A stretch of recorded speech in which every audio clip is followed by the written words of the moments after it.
Delphine was a girl born in 2099.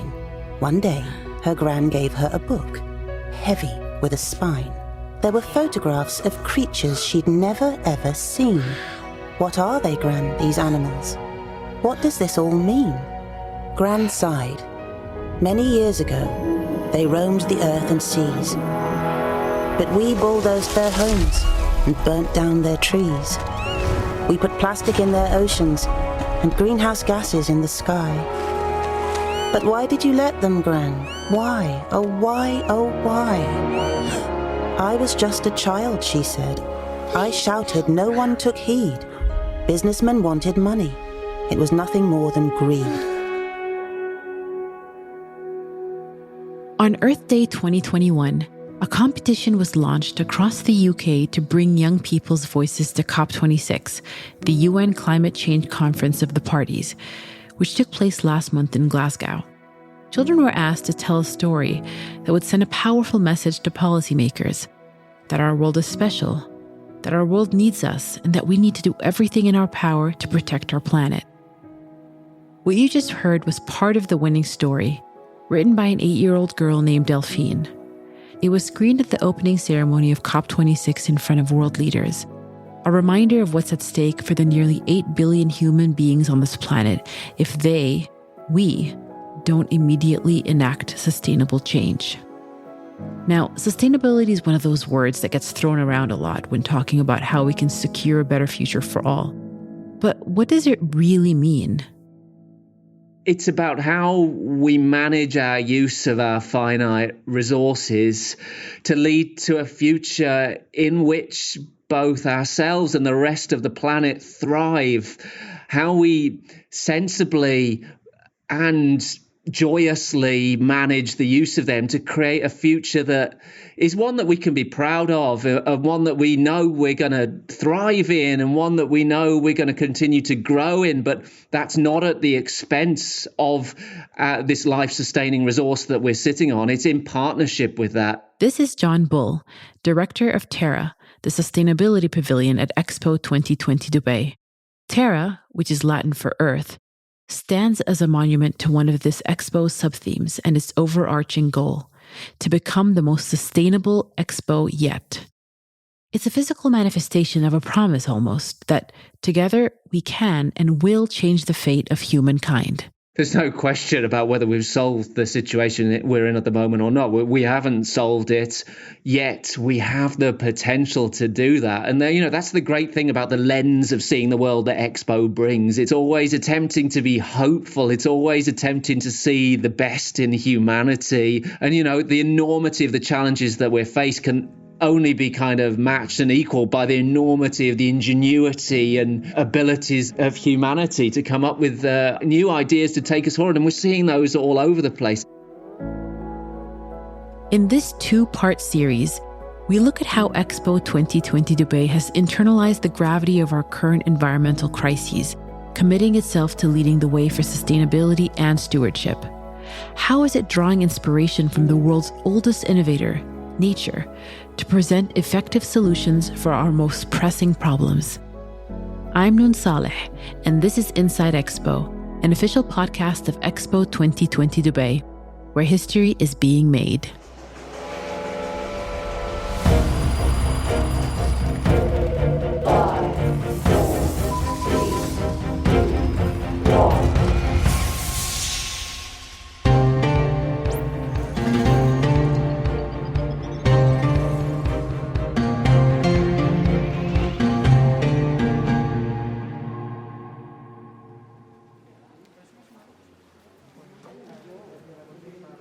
If you get a chance to fly over the Expo 2020 Dubai site, you'll notice that the grounds are laid out in a peculiar manner. You'll see 3 petal-shaped districts surrounding Al Wasl Plaza, with the iconic dome at the heart of the Expo. Each of these petals represents one of the sub-themes of this year's Expo: mobility, opportunity, and sustainability. And each of these petals is anchored by a thematic pavilion: Elif, the Mobility Pavilion; Mission Possible, the Opportunity Pavilion; and Terra, the Sustainability Pavilion. Sounds fun, right? It's this kind of intentional design that helps Expo touch the hearts of its visitors. That applies to both the macro, like the site's layout, and the micro, like the thematic pavilions. And in a place like Terra, where you can feel the heavy weight of our environmental crises, intentional design becomes a tool for inspiration and positivity. We didn't want to do a few things. So firstly, with sustainability, one, it can be boring. Two, it can be a very judgmental topic to talk about. And three, it's one that can lead to a kind of being a bit of a know-it-all. And we wanted to avoid all of those things because nothing could possibly switch our audiences off any faster than that. And let's be honest, the science behind the global situation in terms of our relationship with the environment and the struggles that it faces is well known. What we have to do is take that science and connect it better to people. We need to touch people's hearts as much as we need to touch their heads. We want to show people that they're part of a story, they're part of the solution. Terra takes its visitors on an emotional journey as they travel through immersive environments that encourage them to consider their relationship with nature. And who better to take you on this journey than John himself and Philip Dunn, Senior Manager for Exhibitions and Pavilions at Expo 2020 Dubai, or Phil, as he likes to be called. Well, Terra is an architectural marvel. So when you first encounter Terra, I think it's very awe-inspiring. It's almost as much of a sculpture as it is a piece of architecture. It rises out of the desert because it's sunk down into it. And your main feature that you see is this huge canopy made of recycled steel. It's 130 meters from left to right, covered in photovoltaics, of course, solar panels to capture the abundant resource that we have here in Dubai, the sun.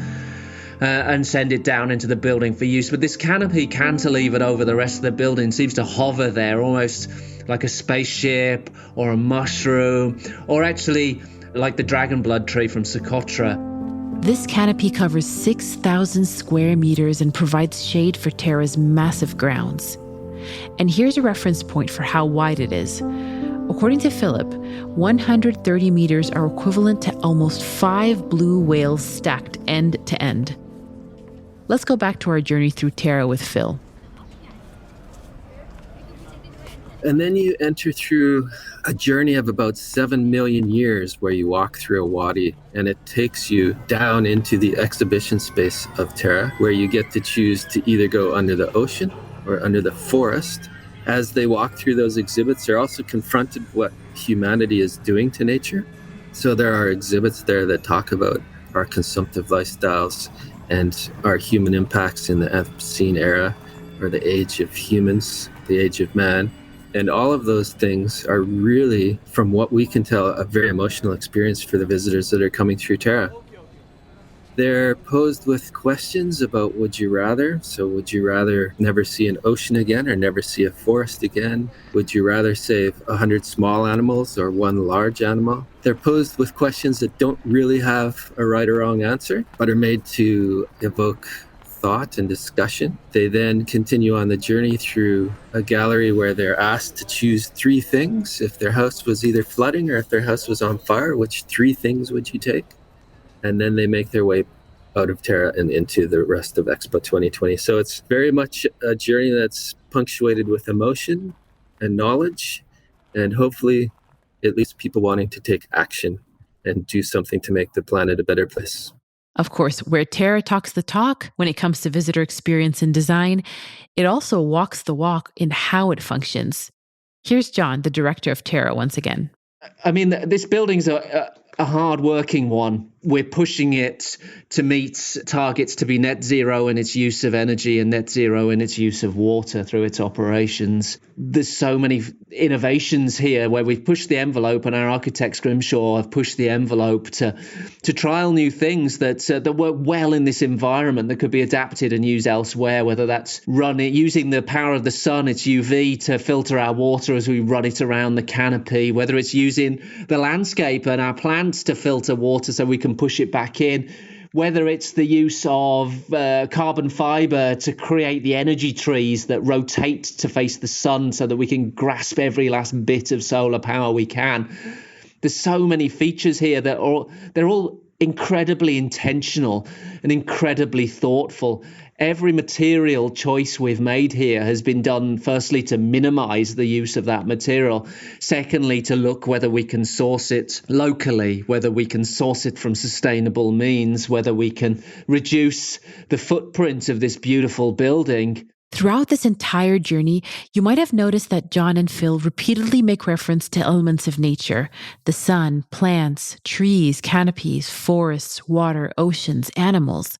This is, once again, intentional. In its pursuit of being a model of sustainable development and design, Terra draws its inspiration from the world's oldest innovator, nature. There's a scientific term for that, actually: biomimicry. To tell us more about this approach, we spoke with Sarah El-Sayed, a biologist and biomimicry expert. So biomimicry is the combination of two parts of a word: bio meaning life and mimicry meaning imitation. And so it's simply that. It's simply looking at nature and imitating it to create more sustainable design. The idea behind the premise is that the natural world has kind of been doing R&D, research and development, for the past 3.8 billion years. So it's evolving, it's changing, it's adapting to the circumstances. And so different organisms in the natural world are trying to figure out a way to exist, to live. And so these strategies are very well thought of and researched and practiced strategies that allow these organisms to adapt in these different places. And so the idea behind biomimicry is, can we learn from all these different organisms? What can they teach us? How can we better fit onto this planet of ours in a way that's more sustainable? And biomimicry can be found all over the features of Terra. Look no further than the 18 mechanical energy trees, or E-trees, found on the Pavilion's grounds. These are inspired by the dragon's blood tree of Socotra. And these trees are very high-tech in their construction and in their materials. They're made out of carbon fiber. And you can see visually that they're very much inspired by the structure of that tree from a structural capability. And on top of that, what makes these trees even more fantastic is that they're covered in bifacial solar panels. So they capture the sun that's directly coming out of the sky, and then they capture the reflected the sun that's bouncing off the ground as well. And they rotate like a sunflower would do and track the sun 180 degrees during the day. So much like heliotropism in the sunflower, these track the sun in the sky and maximize the amount of energy that they take from the sunshine. Phil also tells us about Terra's water tree, which is also inspired by the dragon blood tree in that it survives on very little water, capturing rainfall and humidity in the air and then funneling it down into Terra's water system. Terra also seeks to educate its visitors on biomimicry through 6 micro-museums that are distributed throughout the public realm of Expo 2020 Dubai. These micro-museums were created in collaboration with a bio-inspired consultancy called Biomimicry 3.8, and they highlight 18 different teachers found across Arab ecosystems.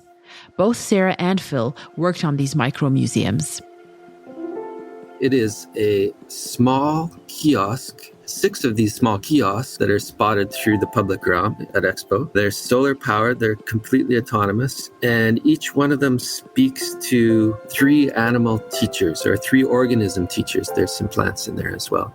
So we have them speaking about oceans, grasslands, forests, and desert. In some cases, we intentionally chose organisms that maybe people feared, just so that we can change the narrative around it, So that's the idea of let me be your teacher, دعني أعلمك. So the gecko was one, pearl oysters, the nurse shark, the mangrove, the camel, spider, hamur fish, the acacia tree, the Lebanon cedar tree, butterfly, honeybee, palm tree, ants, falcons, termites, coral reef, the humpback whale. We cover so much ground. There's so much information and lessons packed into these small little bundles of joy. These interactive kiosks seek to create an interest in biomimicry and natural preservation by playing on visitors' sense of childlike wonder and curiosity.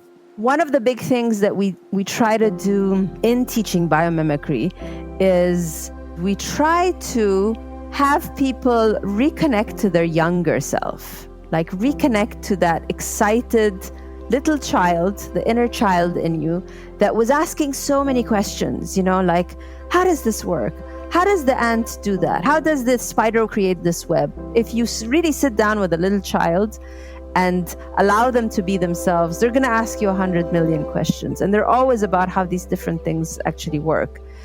And so in a way, we're trying to touch on that. How can we become reconnected to that inner child that is in awe, that is trying to have these, questions to these different things. And the best teachers are the organisms that are around us. We just need to listen to them and find ways to discover them, let's say. Let's use a shark, for instance. So it tells about the shark's skin and how the shark's skin is made up of these very, very small scales called denticles. And the denticles have a certain shape to them that allow water to flow over and create these little vortices behind the flow of the water. And that can speed up the swimming of the shark. Scientists have biomimicked one of the main functions of these denticles to reduce fluid resistance, inspiring everything from faster swimsuits to energy-efficient airplanes. In fact, denticle-inspired design on plane wings can reduce air resistance by 10%, which allows planes to travel faster and consume less fuel. So imagine that carbon footprint that's saved if you multiply that over hundreds of thousands of flights. So there's so much to learn from nature, and that's just one of about 36 lessons that we have in these little micro museums. All of this barely scratches the surface of the sustainable innovation on display at Expo 2020 Dubai. But the takeaway is simple. Nature has had the answer all along. Nature has been innovating for 3.8 billion years. It's been working hard to adapt, to thrive, to find ingenious solutions that, frankly, some of them, when you look at them, blow your mind, from natural embedded structural color within the wings of a butterfly, whether it's the circulatory systems of water within a fabulous tree like the dragon's blood tree. Nature has been at this. Nature has come up with ideas which, frankly, are just not set within our way of seeing the world. We have the potential to benefit from this research and development, which can set us ahead by years if we look back and learn appropriately. There is no challenge that we face that nature has not already come up with a solution for. We just need to know where to look for it. As much as we are learning from it right now, we also need to give it back. We need to allow it to thrive a bit more. And so as we do this kind of work, we also need to think from a conservation perspective, how can we give back? So I really would like to invite people, yes, learn from these strategies, yes, innovate, but also as you do that, think we are part of this incredible planet, this blue planet that we have, and we need to give back to it in one way or another.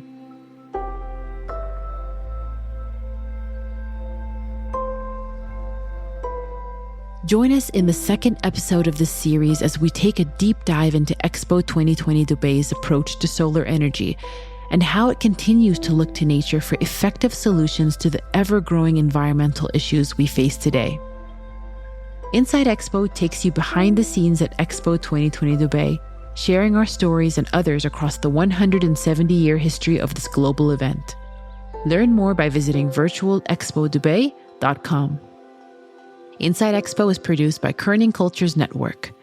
We release episodes every Tuesday and Friday. Subscribe to the show on your favorite podcast app so you don't miss an episode. And if you enjoyed listening to this episode, share it with your friends and leave us a review.